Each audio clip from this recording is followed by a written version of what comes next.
that bridge in Genoa, Italy, will fall down. May I tell you? We need to examine certain things before it happens. And when we see them things that happen outside there, so in a them big country there, we wonder what lies beneath us in these smaller countries. Infrastructures, buildings. We see a lot of buildings that go up in Jamaica, you know. You know, the requirement that is necessary and needed to decide that this building is safe.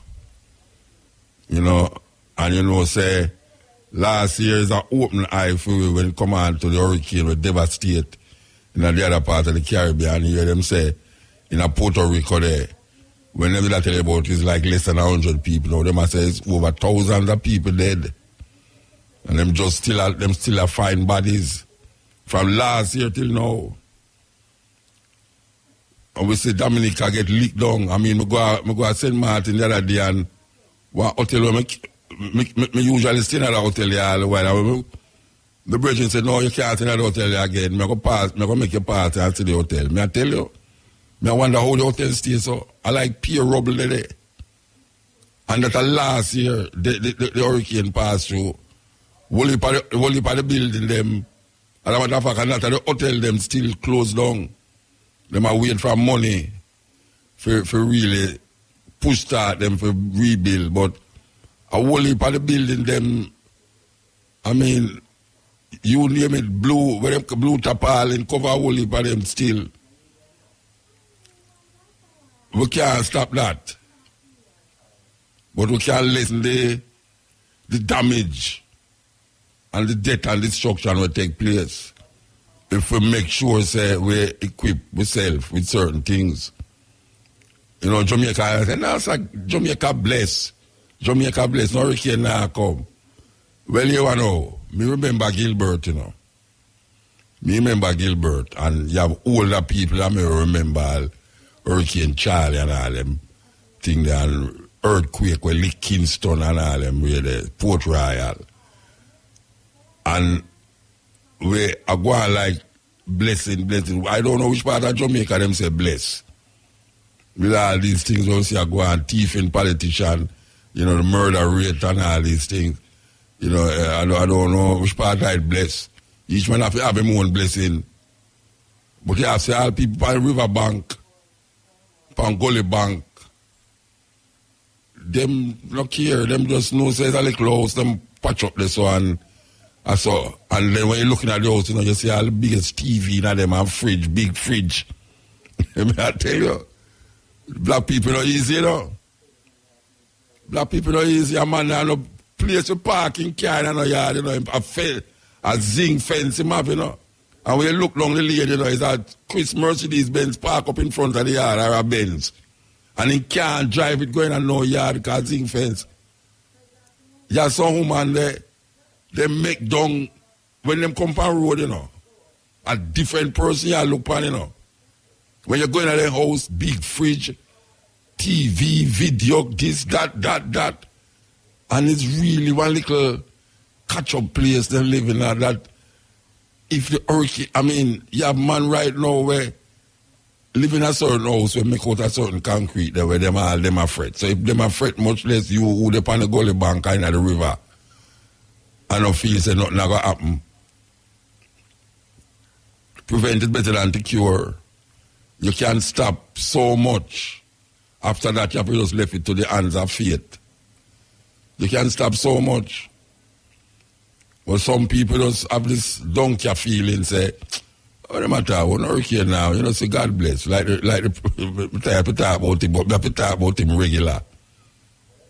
We tell people, say, him prevent hurricane from leak Kingston. Prevent hurricane from leak Kingston because him live at Kingston. And him direct the hurricane got St. Elizabeth and match up a whole heap of church down there. And him a pass to. I don't know. The man, they have this thing about God and them thinking so much that them almost become narcissistic with it. We feel say, boy, right now, them have the power for prayer with hurricane.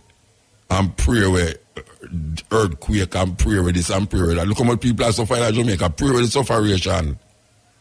Pray with the sufferation. Then I can tell you, say, you do something good. You go downtown to Raleigh and you drive up and you see how much people lay down on the roadside. Pray with all of them something there. Make them people them find something for do in them life. When I used to sit down there at that church, that I was pray with hurricane. And through hurricane you reach a Kingston, you say, yes, thine will be done. And it lick down the place and go out of Cayman, go lick down the place too. It's a terrible, deluded mindset. And more people are going out because they're afraid. Scare factor that them use to grab the people, them make you afraid. Anything where I talk about love, I have you afraid and have fear full in your thinking. It's not love that. Can't be love that. I'm going to talk about more win soul. Where you want to win my soul for? I mean, you're Dracula. A Dracula business that, but you want to win soul. Win soul to do what with it? I am a complete person. Body, soul, mind, flesh, everything. I mean that. Any one of them part to me, I don't mean that again. If my soul left my flesh, or flesh left soul, or whatsoever they want to left what, which I don't know about that, me not exist again. But people why you believe all sorts of things, believe. Give a false sense of hope. There's so much things that happen wrong way and in a way. Before we start to correct these things. The whole styrofoam thing them on the road. Man, when him eat him now, him just throw anything on the road, so man sit tile it and instead of him want to pay $50 on the beach, through them a charge $50 for go use the toilet, them prefer go around the back of the toilet, go use bag and put it in and dump it said way. Because him no want to spend $50 Jamaican for go use a bathroom. Terrible thing. Man, I pray every day. We see a big news come out today, yesterday. Big news. 301. You what me say? 301. What them call them father Catholic priest is accused of, I mean, terrible, you know? Terrible. 1,000 odd youth over 70-year period get touched by these priests, these men of God, men of the cloth. And then you hear some people want to say, them people there are not Christian. Then what them is? Them is Christians who is pedophiles. All 5-month-old baby. 5-month, big bossy tone man them. A trouble 5-month-old baby. And guess what? The church cover it up. Cover it up. The church knows say the bishop them, the priest them are do it over a period of time and cover it up, and if them find them before them carry them go to court, them send them go another place, go practice them same cruel and wickedness by the little pick to them. Terrible thing, terrible thing. 301 priests. The result come out yesterday that these priests over 70-year period, them say 100 of them dead, so 200 of them still alive. And a matter of fact, them have a brother upon CNN, them interview. I won't say find the tape. A brother upon CNN I talk about it. Say him as a youth is a victim of these men of God. Men of God. That is the the organization that is said to be the reflection of Christ on earth. And we now sit down here, so, and I follow these things like we some little zombie. Like we zombies. We don't understand the level we're there now. And if it happen over there, so it happen here so too. If it happening over there, so it happening over here, so because it's the same church, it's one church. One church, Roman Catholic Church, under the auspices of the Pope. Now it's Pope Francis. It was Benedict, it was Pope Paul, and many popes. And them have the addresses to come tell us that the first Pope was Peter, because the Bible tells us, on this rock I shall build my church. And not even the things them reform in a hell can destroy this church. And the church, the Pope is infallible. The richest organization in the world, organization. Them is above the laws of Italy, of Rome, Vatican City, the smallest country in the world. And it is seen as a country. It has its own police force, it has its own banking system, all sorts of things, a whole church. And most of it is influencing the rest of churches, even though them talk about like them break away. I will part of them talk about them broke way. You know, the Anglican church break way. Whereas Henry VIII break away from the Pope. Because him did want must divorce when I wife and the Pope said no, and him say, hey, all right, them just left that and go farm Anglican church. But the same church. All of them are going. The same church. I do the same things them. They have a brother named Martin Luther from Germany who break away and farm Protestant church. And the same church. And you see them wreak havoc in America. Because pilgrims are run away from religious persecution and go in America. See the people, the indigenous people, them down, almost wipe them out in the name of Jesus. And set up themselves now and run America now and I tell everybody say them is alien. Them is alien, they come to people and never recognize these people. Just like the Spaniards them come here to people and never recognize them as people. And stick flag in a Jamaica and talk about in the name of King Ferdinand and Queen Isabella, we now declare this Spanish land. So here we know we're going to look for gold now. Never find no gold, but every time they find a taino, if the taino no bring back no gold, them cut off them hand, them wrists, or cut off them foot. Terrible people them be. But that serious thing that we know as African people, after all of that happening in history, after what happened to we still a rally round, like say we want to forget those things. It can't wipe out our head. Can't wipe out. It might ever happen to any group of people in the world. And we African people. And we recognize that now. Some don't know how we are going to know white man, God are going to save you from that white man oppression. Can't do it. But guess what? Well, people believe that. Most people believe that. Fear factor grab them. Yeah, man. Fear. Fear is the thing where them use, by the way.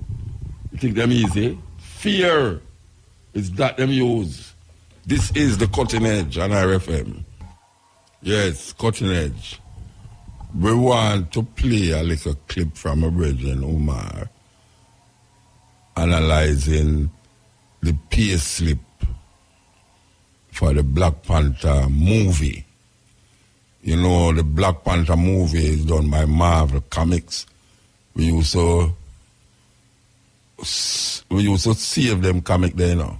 DC Comics and Marvel Comics. Well, now them start to make movies out of it. Out of the heroes them in the comic book. Like the Avengers, Captain America, and Iron Man and all them things there. Well, they make a movie named The Black Panther, which is one of the biggest grossing movie ever. Gone over billion dollars, you know, over it. And it is centered around mostly black people. Black people as villain, black people as hero. Well, I want to listen to this clip here by my brethren. Very, very interesting clip. Listen.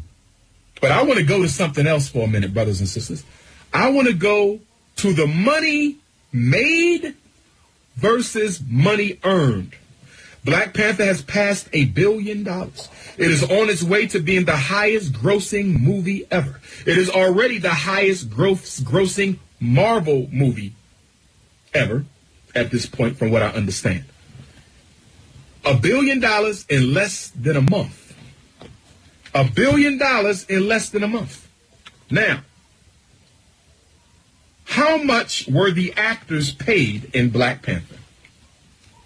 Let's look at this. Let me pull up the salaries real quick. I got them written here.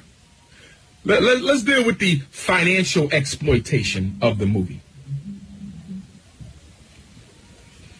Where we at? Give me 1 second. I got it right here. This is going to blow your mind, because I'm about to compare the money made by the blacks in Panther to the money made by the whites in their Marvel movies. Let's look at this. Let's look at modern apartheid on the big screen. Let's look at Hollywood apartheid. That's what we're going to do right now. Hollywood apartheid. Okay. Y'all ready? Here we go. Lupita, $1 million. Angela Bassett, $400,000. Shuri, $500,000. Daniel from Get Out, $800,000. Michael B. Jordan, $1 million. Chadwick Boseman, $3 million. Denaya, the sister who played Tupac mom in Koye, $1 million. And last but not least, Forrest Whitaker, Oscar award-winning Best Actor.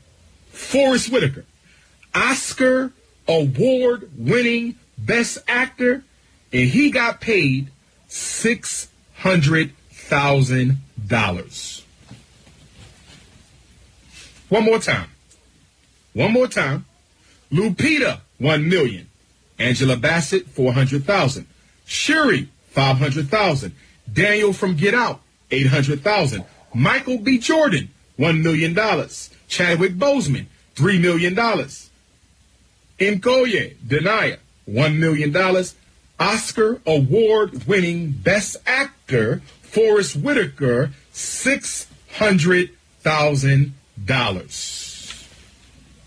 Now, are you ready to hear what the white folks make? Are you ready to hear what the white folks make? Here we go. Josh Brolin, who's going to be playing in Thanos, $2 million. The white man who plays Hulk Hogan, $3 million. Captain America, $8 million. Thor, the guy who plays Thor, $8 million. The white girl in Black Widow, $10 million. The white boy in Spider-Man, and he's a new actor. He's new. $3 million.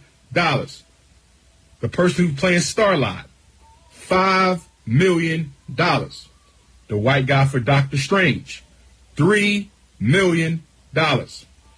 Robert Downey Jr., Iron Man. Robert Downey Jr., Iron Man. Robert Downey Jr., Iron Man. 50, 50, 50. 50, 50, $50 million for Iron Man.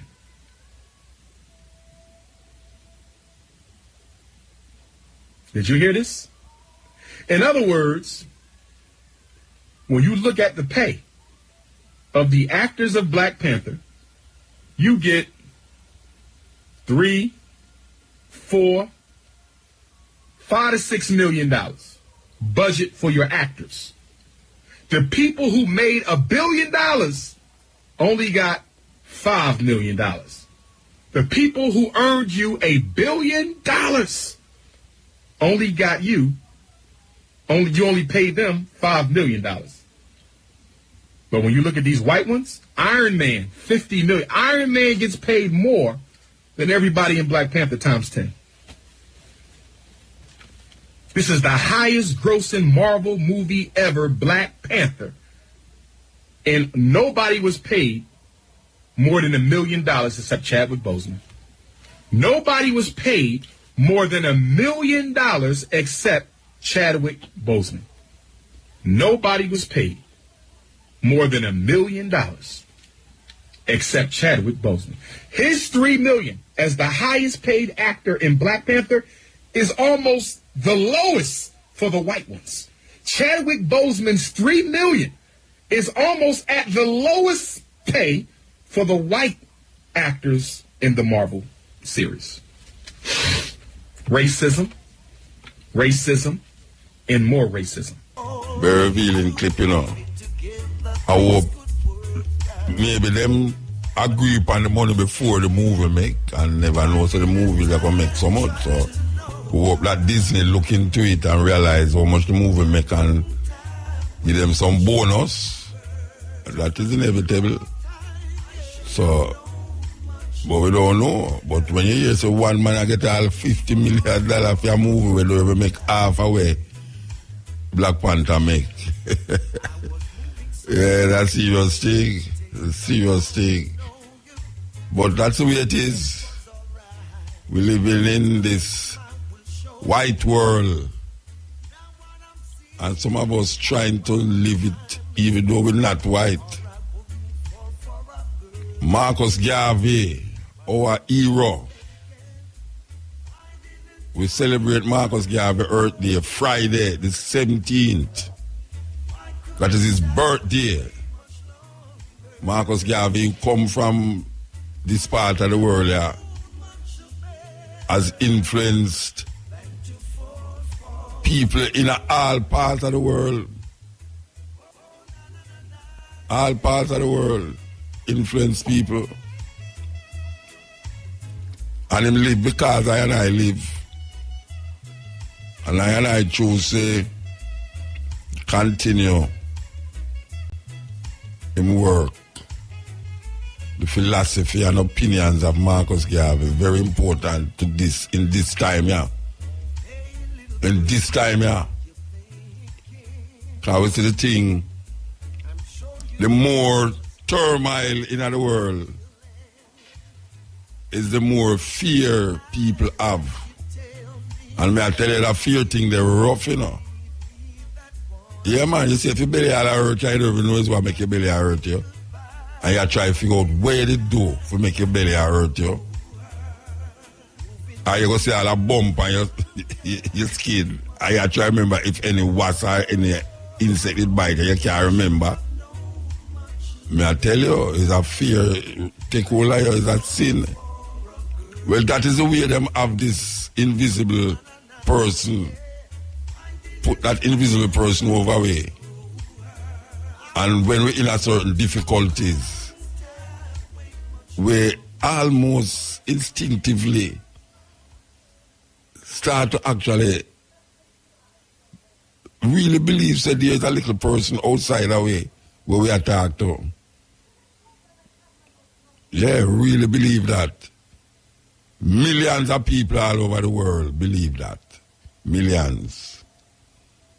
Under the auspices of the Roman Catholic Church. These people who abuse children over centuries. Centuries and centuries and centuries abuse children. When I hear the man talk on the news today, say one of the 5-month-old baby. And the same mentality where go and take a gun and shoot a little baby.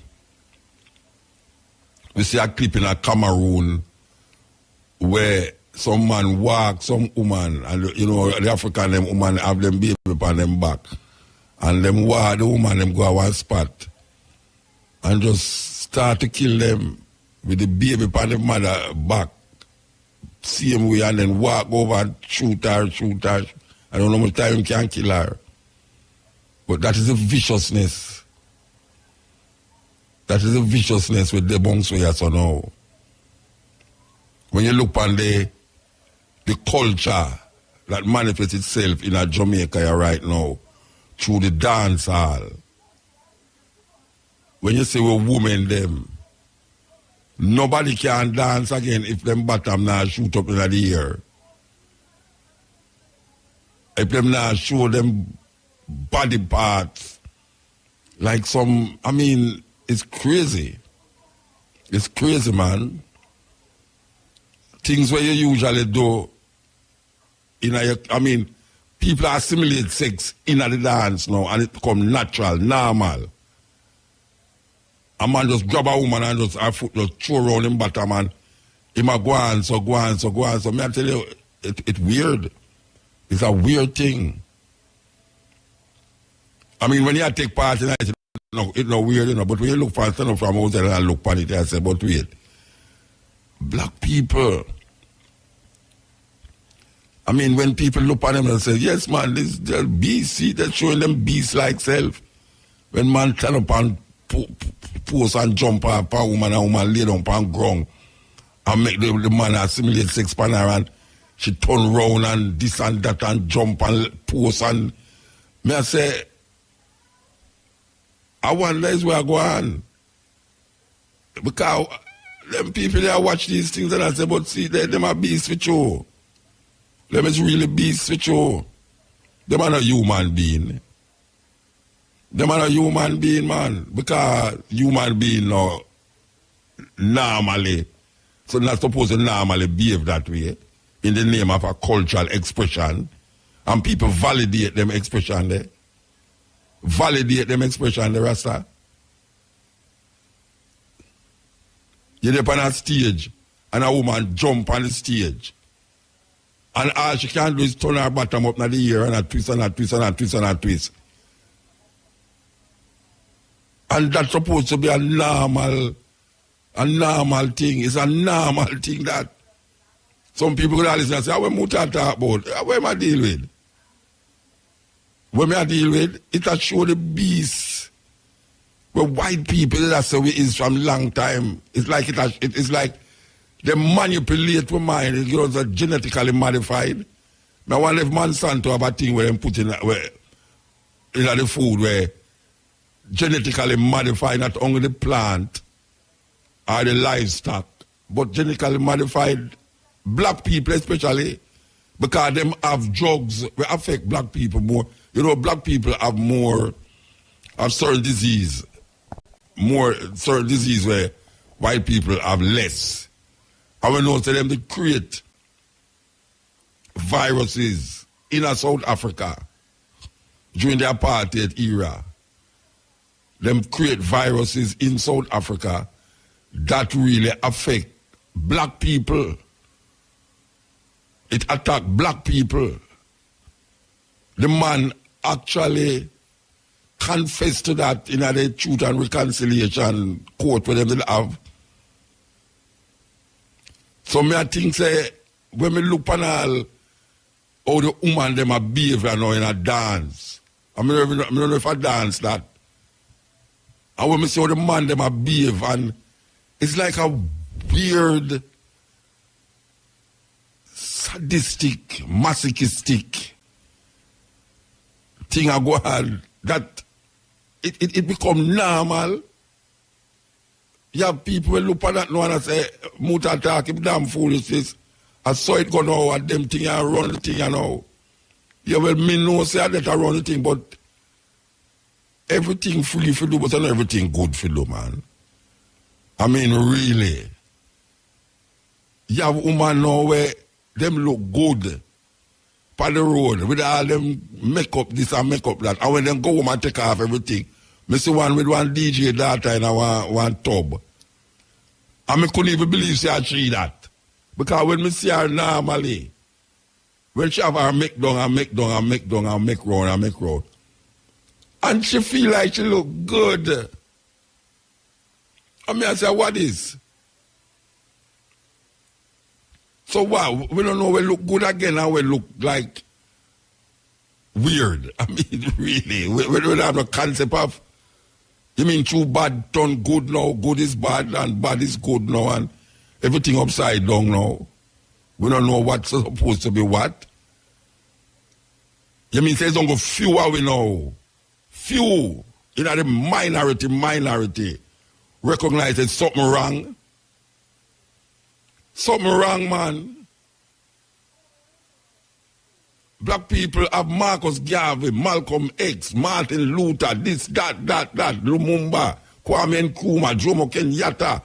I mean, you name it.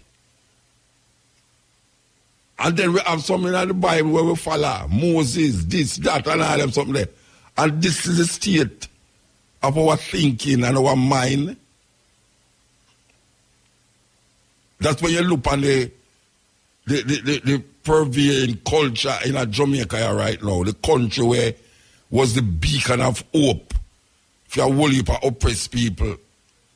Me remember when them lick down the Berlin Wall, this wall will divide the East from West Berlin. It's Bob Marley's song them a play. Bob Marley's song a play. Me there want them, me never in the demonstration, but me there a pass, say me a shop in Italy, somewhere in Italy there. Me have a musician them a walk. I was in this big demonstration against the Pope. And a reggae music a pump the place. Reggae music a pump the place. And now the way influential, you know, that anything right now will come out of Jamaica. People copy it, you know. You go out of Japan, dance girls like warriors. My friend carry me go to one club at Japan, and I'm set up in there about late at night. I see about 6 girls coming there, and I say, wait. A Japanese, a Japanese girl, them there in the Rasta. When they're ready for dance, you think a Stone Love dance, them there, one of them Fire Leagues dance, and there, you know. It's unbelievable. It's unbelievable, man. That the country where it was like a beacon for the world. People are trying to figure out is what a go on. Or we reach a stage, you know. Or we reach a stage. That man glorified. But you see, from this is the thing when a man would give you gun finger and all them something and people take it for a joke. Like a man I say, boss a blank and all them things, there's a gun thing. That normal people don't see nothing wrong with that, you know. When them hear a tune, they love them, hold up them finger like them finger gun and attack with them a blouse gun, kind of click them finger, ping, ping, ping. Nobody don't see nothing wrong with that again, a normal thing. Normal. You have certain fashion where it's only in a certain magazine you see it and you look for a movie as a go-go club and you see girls in a certain thing upon pole. Now I see the woman them a walk on the street. I walk on the street, Rasta. I look like them a look for a light post to dance. But the woman them look like them a walk on the road for look for forget what the stop sick, the stop, what them call it, the stop pole, the stop sign, the liquor pole there. Look like them a look for pole for dance, but I dance them a go. And when them reach the dance, them say I dance that, you know.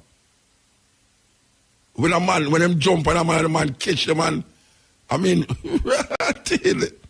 a black people that, you know, and that's right there, you know, and this is normal. We must accept that as normal. A mad and a mad. A mad and a mad man. That the culture, their madness. I mean, I talk about from the religious perspective, from the righteousness. Coming in the religious and righteous thing with nobody. I know the righteous business because up to now, still I try to wrap my head around when man say somebody righteous, what they mean. Because when you look at all them bishops, you think that they're righteous and them and lead the people. Hey, you know, say, the shepherd lead him flock. Where you think him lead the flock for though? Where the shepherd want the sheep them for though? And yam him, I go yam them, I sell them for somebody yam them. That is where the shepherd is there for though. The shepherd is there for lead the flock, protect the flock until somebody come buy the sheep and then yam the sheep and take the sheep wool and make clothes. And it's not a go on now, I can tell you this and I tell you that, like say, them want to make you look like you, and you are the strange person. Imagine, you are look on this culture unfold in front of you, and I see the decadence tonight. And when you say something about it, I look on it as something weird. People are turning around like say, are you weird? What kind of madness is that? That you have people who really feel say, boy, right now, get with it. That's what they must say. Get with it, man. What you talking about? Get with it, man. This is what is happening. It's madness. It's madness. The prevailing culture in Jamaica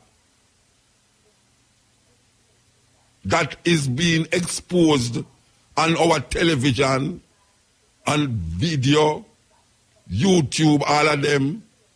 These cultures is madness.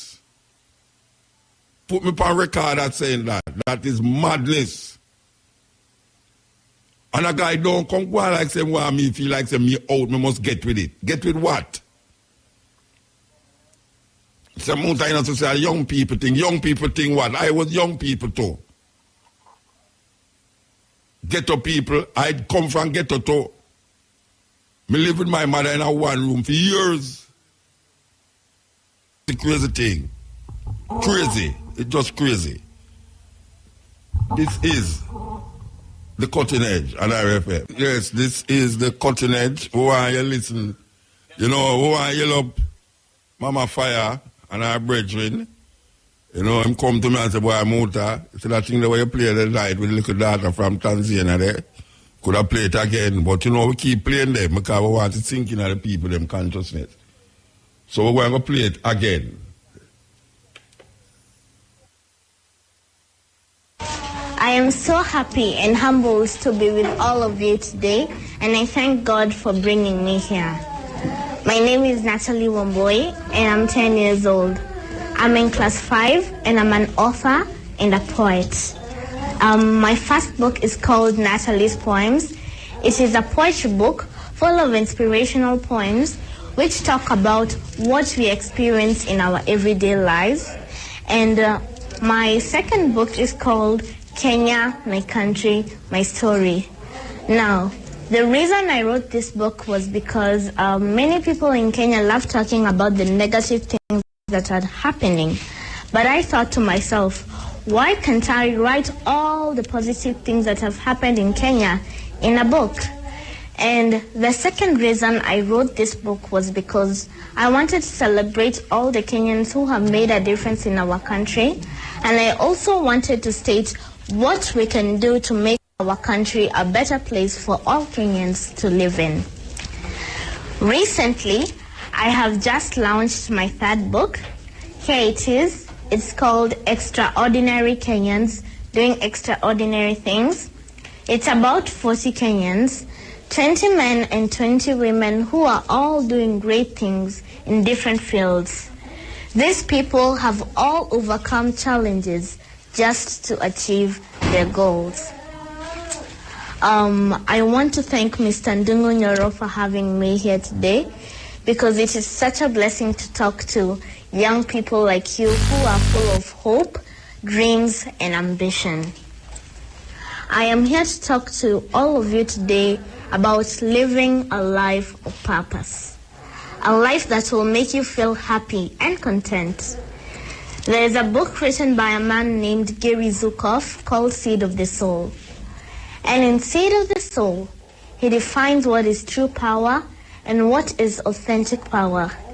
And in his definition of authentic power, it is the kind of power that can never leave you. It will always be with you. not your looks, not your money, and not your fame. But authentic power is when your personality comes to serve the energy of your soul. When you realize what you came to do in this world. When your personality serves the soul. When you're able to align who you are and what you came to do in this world.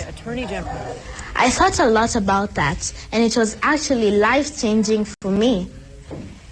Everyone was created with a solution for another person's life. God was very generous in his giving.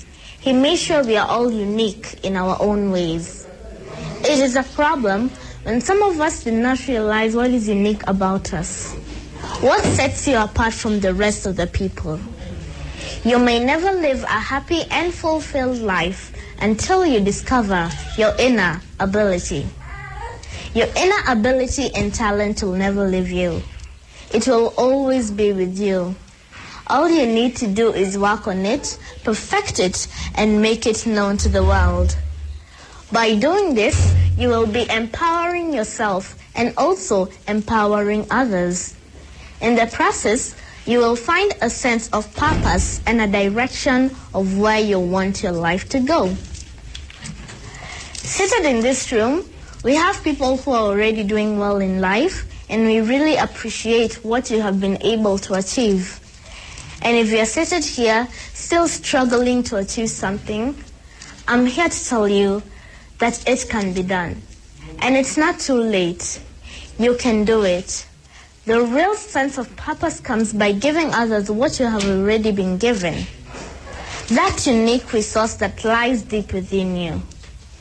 You may never live a happy and fulfilled life until you discover your inner ability. Your inner ability and talent will never leave you. It will always be with you. All you need to do is work on it, perfect it, and make it known to the world. If you don't, you will become sort of a thief. You will be robbing the world a unique resource that only you can give. It's time you become generous and share it wide and loud. That unique resource that God put in you to make you happier, wiser, richer, and more prosperous. But how will you do that? How will you use it to become truly, authentically empowered? Now, for me, it has been a beautiful thing to win an award and to meet the president and other leaders. But my true reward is in the lives that I'm able to touch those people whom I know I have impacted. Our legacy is every life that we touch. I know this for sure.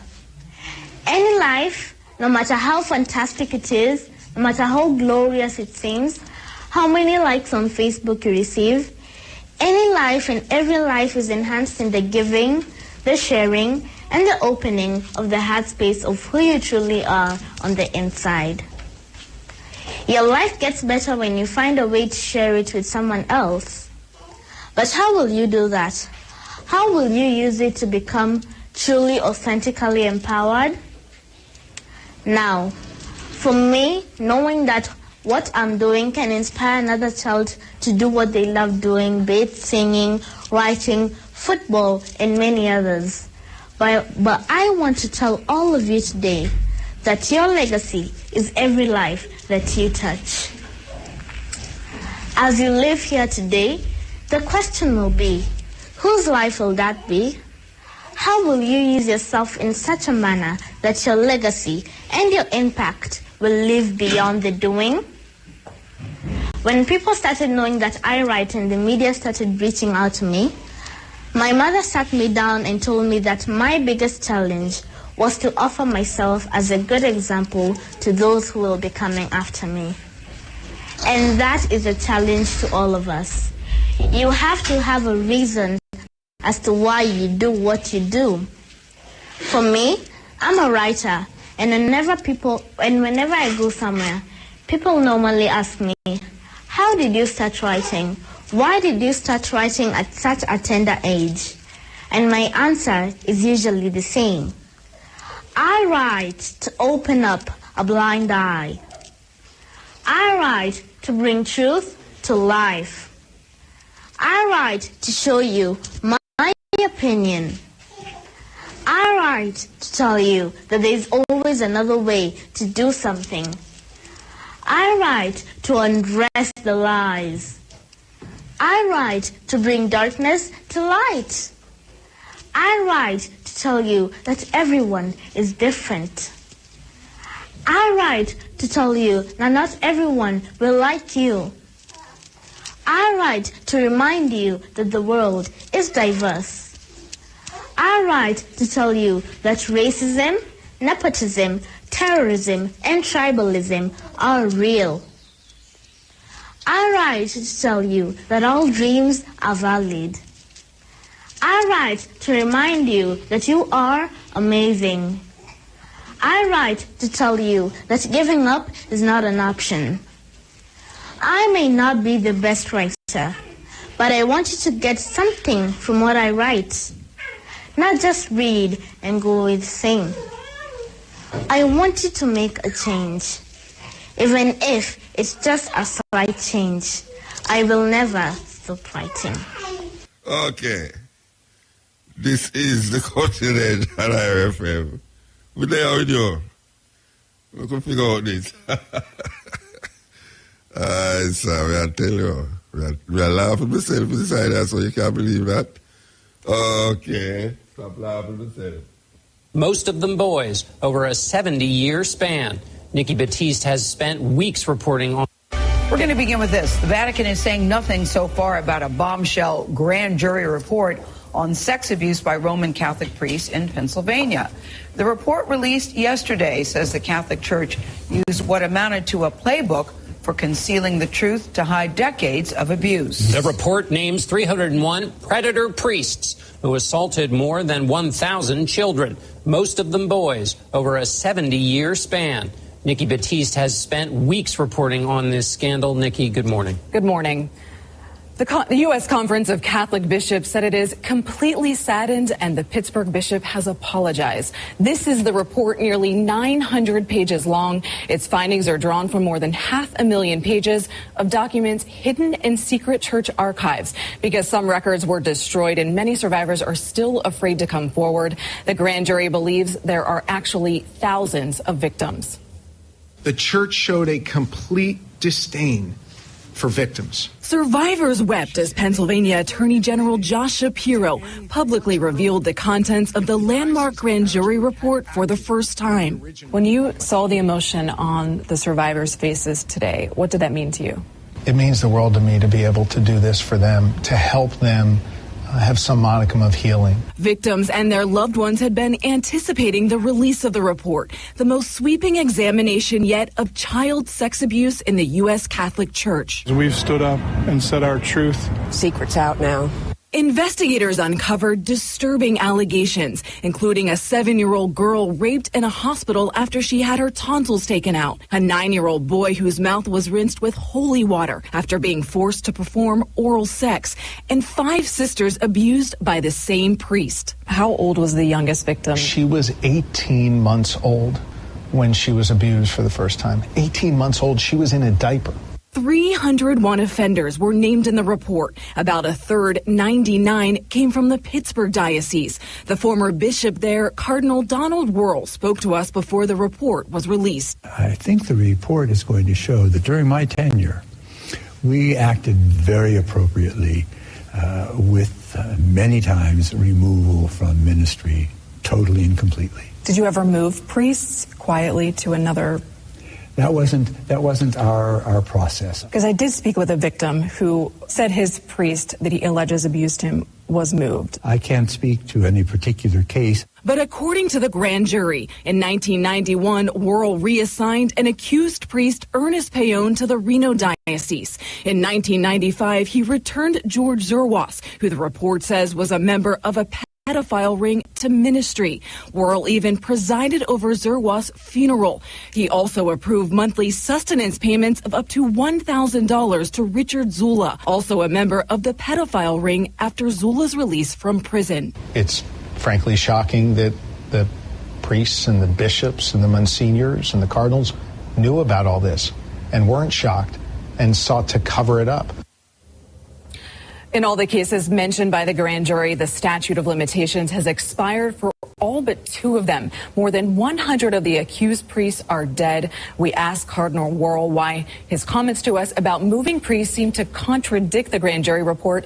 His spokesperson stands by his statement that under Wuerl's leadership, and since there was no policy for moving priests accused of misconduct. Yeah, I remember when you first brought this story last week, it was so devastating to hear. And the people that you talked to bring up something so painful and so private. Have you talked to them? What it's been like for them after they've come forward? Do you know? I've been in touch with them. I saw them yesterday. They were incredibly emotional. And they also said they've heard from at least 12 victims who had never come forward before, just in Pennsylvania, and others across the state and some overseas. Just looking at that, nearly 900 pages of pain and cover-up.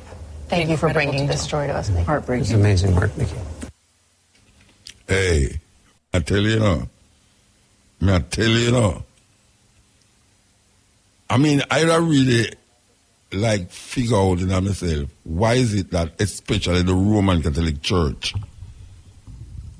is so sexually inclined? These priests are so sexually inclined. What is it that is in that organization that make the priests them so sexually inclined towards little children? You know, you have the angel them, according to, you ever say, oh, them put the angel at 2 little boys, 2 little baby boys, the angel, you know.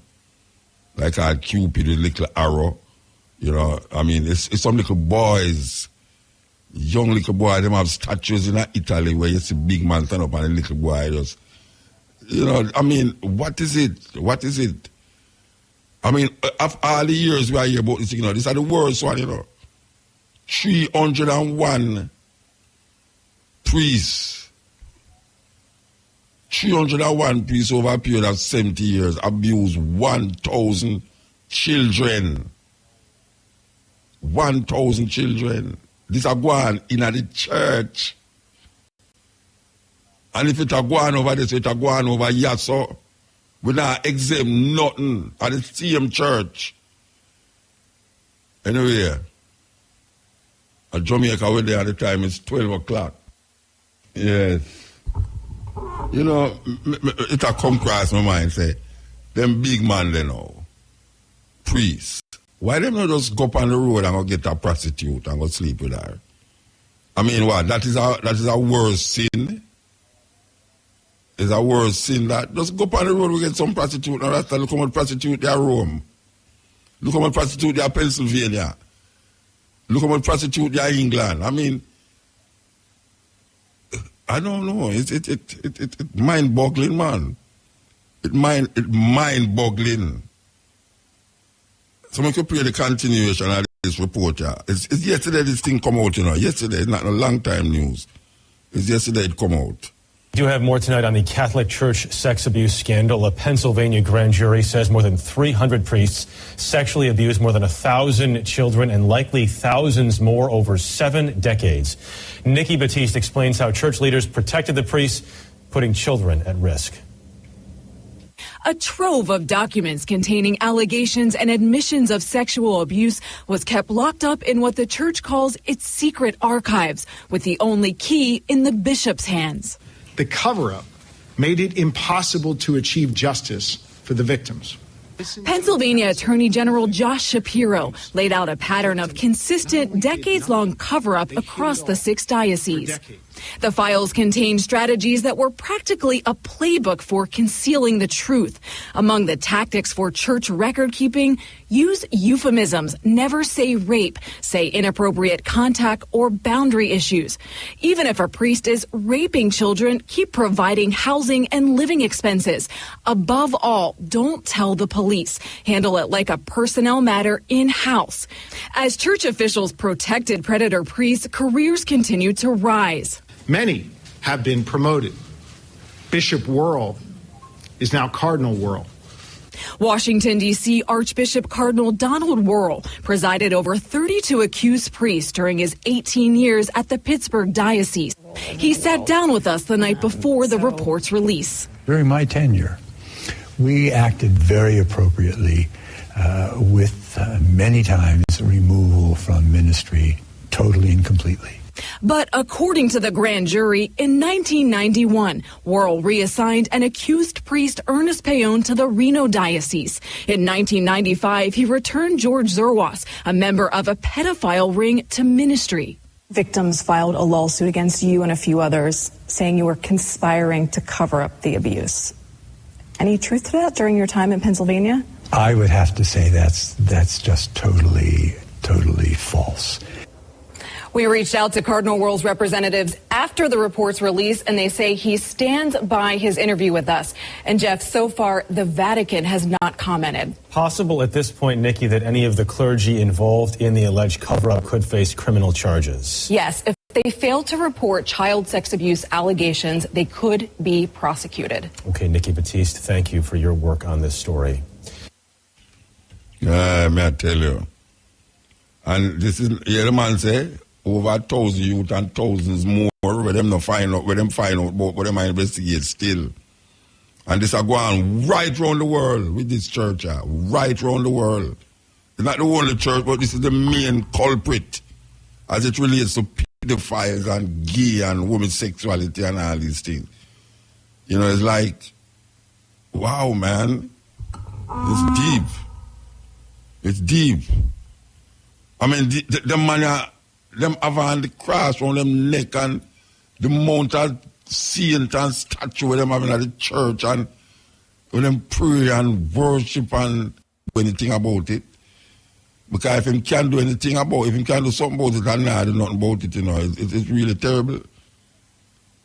Him not omnipowerful, him not omnipresent, him not omniscient.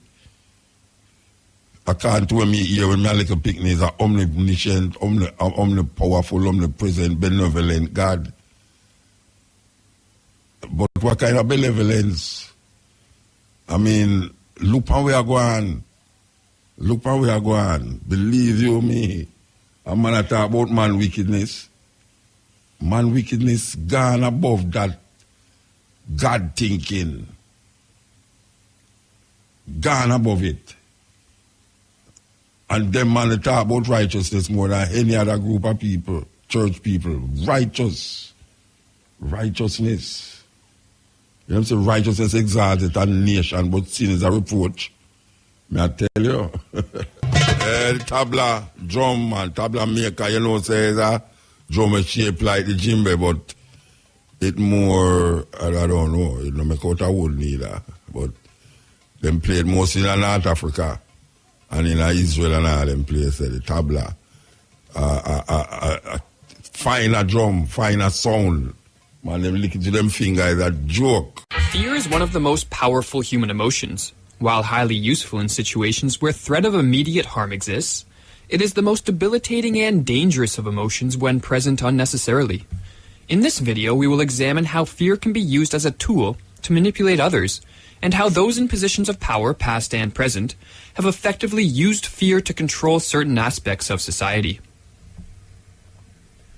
Humans, especially since the Industrial Revolution, have become increasingly protected from the dangers that our ancestors faced in relation to the natural world. But as mankind's fear of nature and the elements has fallen, in its place many other fears have come to fill the void. Some of these fears have arisen in response to real threats, but many have been in response to things imagined, as the Stoic philosopher Seneca pointed out. There are more things likely to frighten us than there are to crush us. We suffer more often in imagination than in reality.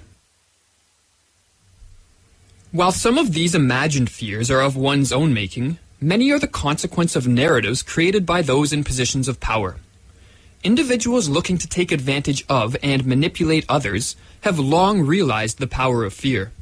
When one is gripped by fear of a threat, real or imagined, their rational and higher cognitive capacities shut down, making them easily manipulated by anyone that promises safety from the threat. No passion so effectually robs the mind of all its powers of acting and reasoning as fear, wrote the 18th century philosopher Edmund Burke. Ruling classes for thousands of years have understood the power of intentionally invoking fear in their subjects as a means of social control. Henry Frankfurt, in his book The Intellectual Adventures of Ancient Man, noted that between 1800 and 1600 BC, a fear psychosis spread through ancient Egypt, precipitated by the invasion of foreign rebels hungry for power and conquest. Initially, this fear psychosis was justified by a real threat. Yet even when these foreigners were successfully driven far away from Egypt, the ruling powers sought to artificially maintain fear among the population, realizing that a fearful population is easier to control than a fearless one, as Frankfurt explained. The common desire for security need not have survived after the Egyptian Empire extended the military frontier of Egypt well into Asia and thus removed the peril from the immediate frontier. However, it was a restless age, and there were perils on the distant horizon which could be invoked to hold the community together, since unity was to the advantage of certain central powers. A fear psychosis once engendered remained present, and there were forces in Egypt which kept alive this fear psychosis in order to maintain the unified purpose of Egypt. The artificial construction and maintenance of fear in a population by a ruling class has remained pervasive from the time of ancient Egypt up until the modern day. Oppressive governments often maintain their grip on a nation by continually invoking fear, and then proceeding to claim that only they, the ruling powers, have the means and ability to protect the population from such a threat. The whole aim of practical politics, wrote H.L. Mencken, is to keep the populace alarmed and hence clamorous to be led to safety by menacing it with an endless series of hobgoblins, most of them imaginary. John Adams, one of the founding fathers of America, echoed this sentiment, writing, "Fear is the foundation of most governments." While there are numerous tactics and strategies that have developed over the centuries to effectively exploit the public through fear, two of the more powerful and efficient are the use of false flags and the implementation of propaganda via repetition. A false flag can be defined as a covert operation designed to deceive in such a way that the operations appear as though they are being carried out by entities, groups, or nations other than those who actually planned and executed them. In his book Feardom, Connor Boyack provides a nice explanation on the effectiveness of false flag attacks for those looking to institute social control. Physical attacks lead to a corresponding increase of trust in political leaders and submission to them. This effect is likely the same whether the attack be a surprise, known to political leaders yet allowed to happen, or directly orchestrated by these same leaders who stand to benefit from the increased trust and submission. False flag operations are used because people generally do not have access to the details, so they are prone to rely upon what they're told and thus are easily deceived. People will, for the most part, believe what they are told in times of crisis, and so government officials, whether their motives are good or evil, capitalize on or completely fabricate the crises. Repetition is also a well-known and prevalent propaganda technique used to solidify falsehoods and perpetuate fear in the public consciousness. By repeating specific phrases and warnings, and displaying particular symbols and images over and over through various mediums, those in power are able to paralyze entire populations with a fear psychosis. The Nazi propaganda minister Joseph Goebbels was well aware of the power of repetition in cloaking falsehoods in a garb of truth, stating, "It would not be impossible to prove with sufficient repetition and a psychological understanding of the people concerned that a square is in fact a circle. They are mere words, and words can be molded until they clothe ideas in disguise." George Orwell, in a related manner, viewed political language as largely a form of propaganda designed to deceive people, as he wrote, "Political language is designed to make lies sound truthful and murder respectable, and to give an appearance of solidity to pure wind." The technological advances of the last century have given those in power the ability to propagate their narratives and engage in fear-mongering to an extent never before seen in history. However, despite the unnerving situation we find ourselves in, there is an antidote to the power of propaganda and fear-mongering, that being knowledge. Plato rightly stated that ignorance is the root of misfortune. And as long as we remain ignorant of the fact that all too often, those who claim to protect us from fear are actually manipulating our fears for their own benefit, then we will be contributing to the misfortune of the world through our ignorant compliance. The philosopher Voltaire stated that those who can make you believe absurdities can make you commit atrocities. To avoid being an individual who can be convinced of absurdities, one must become an active truth seeker, instead of the all-too common passive propaganda receiver. An important step in becoming an active truth seeker is the realization that when evaluating the claims of those in power, skepticism is warranted and even necessary. Very often those who rule do not have the best interests of the public at heart, for as Alexander Solzhenitsyn put it, political genius lies in extracting success even from the people's ruin. The reality is that most of us are not in a position to single-handedly change the world, but we can at least try to rid ourselves of the unnecessary fears which are the fuel for so much hate and destruction in the world. In fact, taking responsibility for one's actions and the beliefs that motivate such actions may be the most important thing one can do when faced with the prospect of an oppressive government. For as Stanley Milgram noted, the disappearance of a sense of responsibility is the most far-reaching consequence of submission to authority. And furthermore, might there be truth to the comment by F.A. Harper that the man who knows what freedom means will find a way to be free?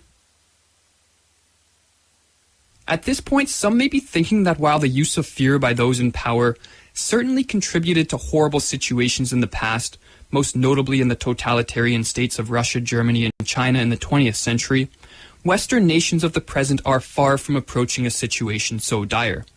Hopefully this is true, but it is important to realize that those who have lived through the rise of oppressive governments have seldom realized the perilous situation they were in until it was too late. We will conclude this lecture with a fascinating but ominous passage from the book They Thought They Were Free, which is based on interviews with normal Germans who lived during the Nazi regime. The following quote comes from one of the Germans interviewed, where he discusses why he thought that more ordinary Germans didn't take a stand against the rise of the Nazi government. One doesn't see exactly where or how to move. Believe me, this is true. Each act, each occasion is worse than the last, but only a little worse. You wait for one great shocking occasion, thinking that others, when such a shock comes, will join with you in resisting somehow. But the one great shocking occasion when tens or hundreds or thousands will join with you never comes. That's the difficulty. If the last and worst act of the whole regime had come immediately after the first and smallest, thousands, yes, millions, would have been sufficiently shocked. But of course this isn't the way it happens. In between comes all the hundreds of little steps, some of them imperceptible, each of them preparing you not to be shocked by the next.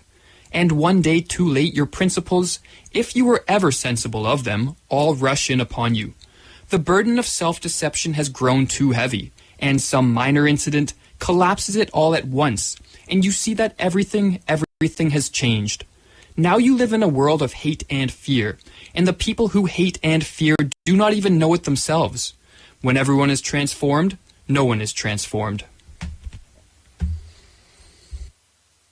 Yeah, this is the cutting edge. Man talking about fear in all its forms. And as I usually say, inspiration without information leads to superstition. So superstition is all about lack of knowledge. Because if you didn't know the facts about what you say you claim you fear, you would move that fear. And you hear the man talk about governments put fear in you, but also the church. The church is the biggest fear factor in the minds of the people. So when somebody can get to make you believe, say, there's a little invisible man outside of you, and watch your every move, and know everything what you do before you do it. And when a man are going to murder somebody, him watch you murder somebody without nothing, that is the fear factor with them putting away. That there's someone out there that is watching all the way you do, whether bad or good. But can he do something about it? With all we are going? It's all about fear, guilt, trip, put you on a guilt trip, fear. And we have to recognize that. Because where there's fear, love can't exist. With fear, the love can't be there. Fear and love is not compatible. So when a man tell you, say, must fear God and live. Fear God and live, and if you don't fear him, you're going to die. That is fear. The greatest fear is fear itself. The greatest fear, because most of the time when you fear, it don't have nothing to do with nothing more than your mind turn around the other way, crisscross. Whole heap will find yourself in that situation. Fear. You have some people sit down at the most by themselves and fear. And it's not fear them, I fear that somebody I go come rob them or do something to them, you know. It's just it's thinking that there's something. And the something is their mind. The something is their mind. Some people have to have company at all time. Because them a walk and them feel that something not going to get them. May I tell you, fear. Fear manipulate and control the world, man. And that is how the power stay powerful. The powerful stay powerful because of this thing called fear. This is the question that we have with you, you know, so we are going through the pieces with the education, edutainment, mixing in the music, you know, not the normal music where you hear on radio every day, but we choose to do it because we know, say, it's all about opening up your mind. It's opening up your mind to other kind of music. I don't say you don't hear that every day on radio. But that is what they have to do. So we talk about inspiration and how the more you are informed is the more you are inspired.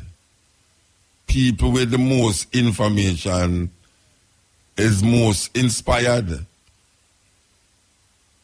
And that is really what it is all about. People who reluctantly choose to not get themselves knowledgeable. It's them you find in the whole heap of superstitious behavior. As them hear something drop on them, most like them feel something. And the thing ringing at them head to make them get fearful. You know, sometimes you see a man walk on the road and through him look, you start to develop a certain fear. Which you don't know what is that man's intention, but you choose to put that intention in your head and feel that the man knows a threat to your safety. It's all about fear. Let me tell you that the fear of God is the beginning of wisdom. I don't know about that. So much things them tell me that when I start to think now for myself, critically thinking, I start to question these long time talk, you know, them give it. I whole heap of the long time talking them, we only accept them because we were young and the people them who were saying us much older than we. So we just say, well, boy, they must know more than we. And not no go so. Not no go so. And when we look on how them use a book them use to control the Western world. A book. Can you imagine that? With them write. Them write it. No hands of God, no write. Nothing. Joke business them a talk about. Instead them on the television I get rich. After the people them sufferation. And them God stand up and watch them and do that and do nothing. Nothing about it. See all them preacher where they on the television we buy how much plane and how much this and how much Rolls Royce and Bentley and living how much this and that and that. And the people them get the money from, and the people them so like sheep. I don't know, the shepherd have fatten up the sheep for getting them killed. It's a joke business. The shepherd have fattened the sheep, forget it. Murdered. That is what the shepherd are do.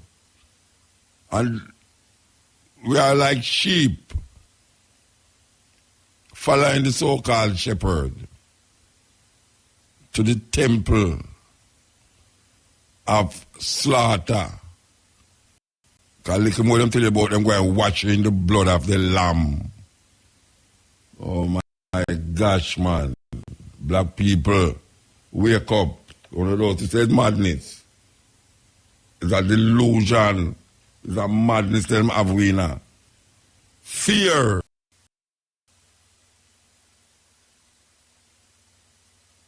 Yes, I want to play another African woman here. This is a big woman, much bigger than the little girl that we just played a while ago. As a matter of fact, we get 3 calls. We get 3 calls about it from my phone now, about a little girl there. Yes, she's very inspiring. So, we want, I hear some things I don't need this engineer backside. I want somebody I don't need that eye. Yes. Anyway, go and play her because I think them things have to play upon radio every minute, every second of the day. Trust me. I would like to tell you a few personal stories about. You know the thing about them something I thought is like them have it's like clips. It's long, just like a ordinary, like a tune you listen to. It's just like a tune you listen to, you know. But sometimes it's even much better to play them than to play a tune, which we used to all the while. You know, that is why, you know, we kind of stir the program that we had there, because, you know, sometimes we play the long 1 hour lecture them, but these little 2 minutes and 3 minutes and 6 minute clip can be very effective when it talk about motivation. So here we go. I would like to tell you a few personal stories about what I like to call the danger of the single story. I thought about this when I left Nigeria to go to university in the United States. I was 19. My American roommate was shocked by me. She asked where I had learned to speak English so well and was confused when I said that Nigeria happened to have English as its official language. She asked if she could listen to what she called my tribal music and was consequently very disappointed when I produced my tape of Mariah Carey. So after I had spent some years in the US as an African, I began to understand my roommate's response to me. If I had not grown up in Nigeria, and if all I knew about Africa were from popular images, I too would think that Africa was a place of beautiful landscapes, beautiful animals, and incomprehensible people fighting senseless wars, dying of poverty and AIDS, unable to speak for themselves, and waiting to be saved by a kind white foreigner. So that is how to create a single story. Show a people as one thing, as only one thing, over and over again, and that is what they become. I recently spoke at a university where a student told me that it was such a shame that Nigerian men were physical abusers like the father character in my novel. I told him that I had just read a novel called American Psycho, and that it was such a shame that young Americans were serial murderers. It would never have occurred to me to think that just because I had read a novel in which a character was a serial killer, that he was somehow representative of all Americans. And now this is not because I'm a better person than that student, but because of America's cultural and economic power. I had many stories of America. I had read Thailand, Updike, and Steinbeck, and Gateskill. I did not have a single story of America. I've always felt that it is impossible to engage properly with a place or a person without engaging with all of the stories of that place and that person. The consequence of the single story is this: it robs people of dignity. It makes our recognition of our equal humanity difficult. It emphasizes how we are different rather than how we are similar. Stories matter. Many stories matter. Stories have been used to dispossess and to malign, but stories can also be used to empower and to humanize. Stories can break the dignity of a people, but stories can also repair that broken dignity. Yes, and goes a serious evaluation of systems and things. May I tell you, man, may I tell you, the single story, when you tell people one story and you keep repeating that story over and over, and you start paint and make art off of that same story, and you put it in a book, that same story, and them don't expose to nothing else but that one story. Them start to believe the story, internalize the story, and the story becomes their narrative. The story becomes their narrative because there's nothing else. The only reason why you know bad is because you know good. The only reason why you know good is because you know bad, because there's something that you have to oppose. Everything good, nothing is good. And if everything bad, nothing is bad. In order to know good, you have to know bad. In order to know bad, you have to know good. You have to have something to weigh the opposites, to decide or use what we call now definitions and situations to make you believe these things. So good is only good because people say good is good. Bad is only bad because people say is bad. But if everything was bad, there would be no bad. Because how you going to know say it bad if there's no good to balance it? It's a simple narrative that. And we buy into all of the story them and use their logics to define itself continuously. Look how much things we create. Look how much things we motivate. And yet still we still a ball. Because we don't have the fruit of those labor. We don't have the fruit. We can't recognize ourselves because we don't know ourselves. So how you going to recognize yourself if you don't know yourself? Because you're buying to something else. You're buying to an image and a way and an understanding of self that is not of you.